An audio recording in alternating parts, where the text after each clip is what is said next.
Pensemos então, neste momento, dentro dessas duas acusações, uma é um fato do Evangelho, a outra é um fake da primeira leitura. Mas dentro disso, seria muito bom que se levantassem homens e mulheres como Daniel, cheios do Espírito Santo, para poder conduzir o povo à verdade e não para conduzir o povo a mim ou aos meus interesses. Que coisa bela nós podermos ouvir na leitura quando Daniel se levanta e diz: esta mulher está sendo acusada injustamente. E aí Daniel se coloca como juiz para esses dois que estavam ali acusando Susana e pergunta para um e pergunta para outro, os dois mentem e Daniel pega os dois na própria mentira.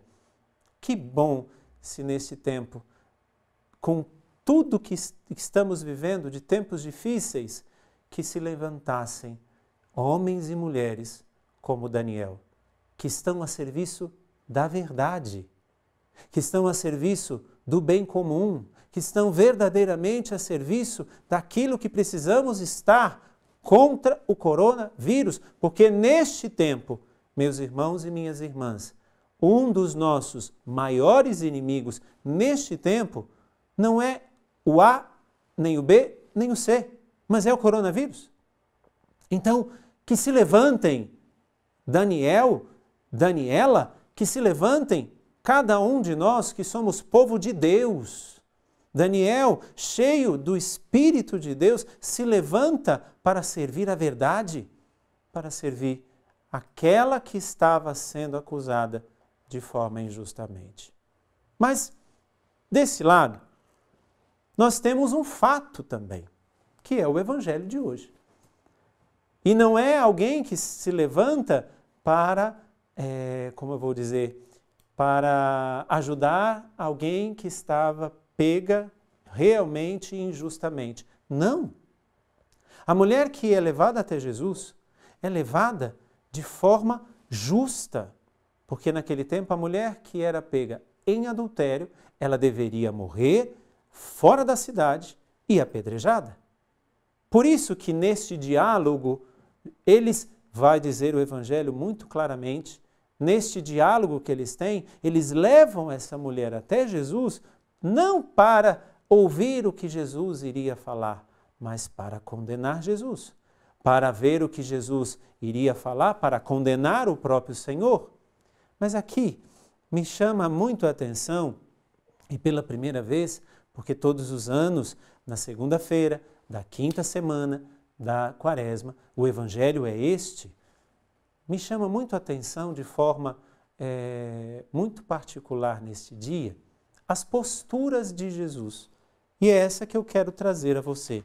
Diante dos fatos e diante dos fakes, diante das defesas de A ou B, diante da falta de atenção daquele que hoje realmente é um dos nossos grandes inimigos, chamado Covid-19, Jesus adota certas posturas que o evangelista João faz questão de mostrar. Primeira postura. Naquele tempo, Jesus foi de madrugada de novo ao templo, todo o povo se reuniu em volta dele, sentando-se, começou a ensiná-los. Prestemos atenção. Jesus está sendo ouvido por um povo. Jesus está sendo ouvido por algumas pessoas. Mas prestemos uma atenção aqui. Jesus, ao sentar-se, ele quer dizer que, sentados, nós podemos ouvir aquele que é mestre. Prestemos atenção quando os grandes discursos são feitos, e principalmente naquele tempo, quando uma pessoa se senta, é para que em volta da mesa, é para que na intimidade nós sejamos ensinados. Jesus, ao sentar-se, veja, prestes a ser colocado à prova, Jesus, ao sentar-se, quer dizer a mim e a você, eu quero servir a verdade falando ao seu coração. Dentro dos fatos, ou do fato que iria acontecer. E dentro de tantos fakes que estão acontecendo, Jesus, ao sentar, está convidando a mim e a você para que também, sentados com Ele, ou seja, na intimidade com Ele, possamos ouvi-lo de uma maneira muito particular. O que Jesus tem nos dito neste tempo que estamos vivendo. Veja, eu não estou na minha igreja, eu não estou na minha paróquia. Foi-me confiado a paróquia em 9 de fevereiro. Hoje estive lá, estive com mais alguns irmãos, lavamos, mexemos em banco por um lado, por outro, estou indo para lá todos os dias, mas a igreja tem que ficar fechada. É uma norma que nos foi dada aqui em São Paulo, neste tempo, a igreja fica fechada, até para que nós não corramos o risco de disseminar ainda mais a contaminação com este vírus. Mas pensemos, o que é que Deus está falando a mim? Sábado foi meu aniversário. Eu estou na mesma cidade da minha família. Eu não pude ir até a minha mãe, por exemplo, para dar um abraço nela. Eu não recebi nenhum abraço, recebi milhões de abraços. E aqui agradeço a todos que se manifestaram, mas eu não pude receber nenhum abraço físico. Que aniversário diferente foi esse que eu vivi no dia 28, agora, no sábado? Que coisa diferente é essa de estar na igreja e não poder abrir as portas da igreja? O Senhor quer sentar comigo e com você para que, sentados na intimidade, possamos ouvi-lo, o que ele tem dito neste tempo. Essa é a primeira postura de Jesus. A segunda postura de Jesus, quando chegam estes homens com essa mulher, Jesus inclina-se. O Evangelho é muito belo e claro de dizer, mas Jesus, inclinando-se, começou a escrever com o dedo no chão. Aqui é algo muito bonito de se entender. O que Deus fez em relação ao ser humano? Deus se inclinou em relação ao ser humano.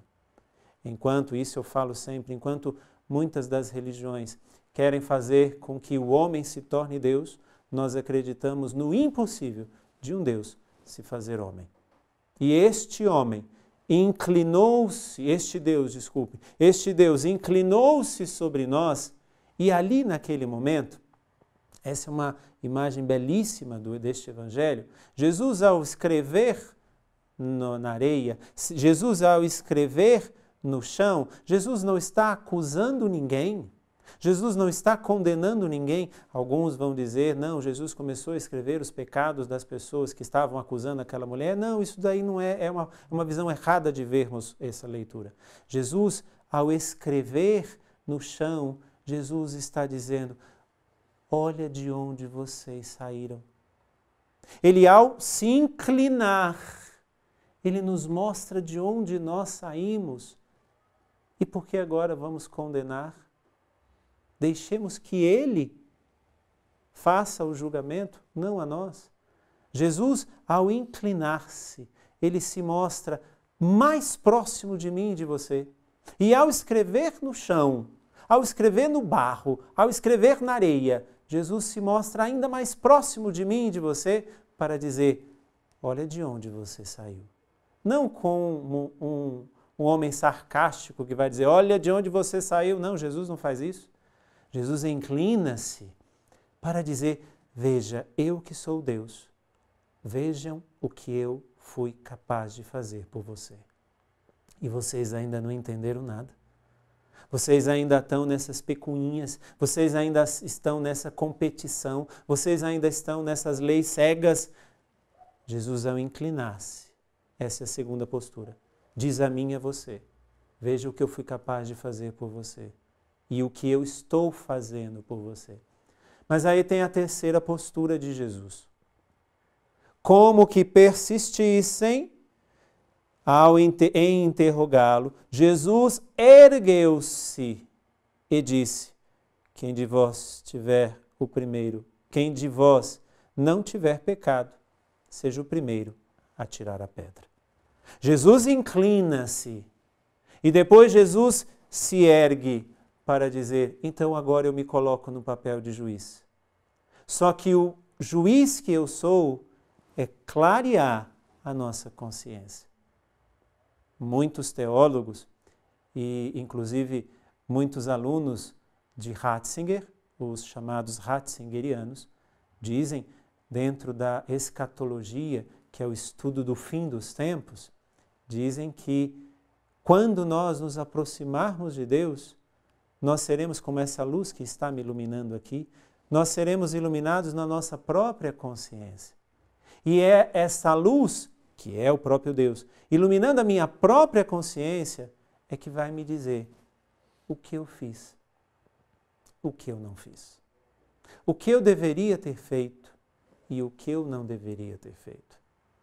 Não é o Senhor que vai apontar o dedo e dizer, veja o que você fez, mas é a iluminação da minha própria consciência que fará. Jesus, ao erguer-se, ele se coloca então, sim, no papel de juiz para julgar naquela situação. Só que qual é o julgamento de Jesus? Quem não tiver pecado, atire a primeira pedra. Jesus não massageia a consciência de ninguém. Jesus não quer massagear a sua consciência.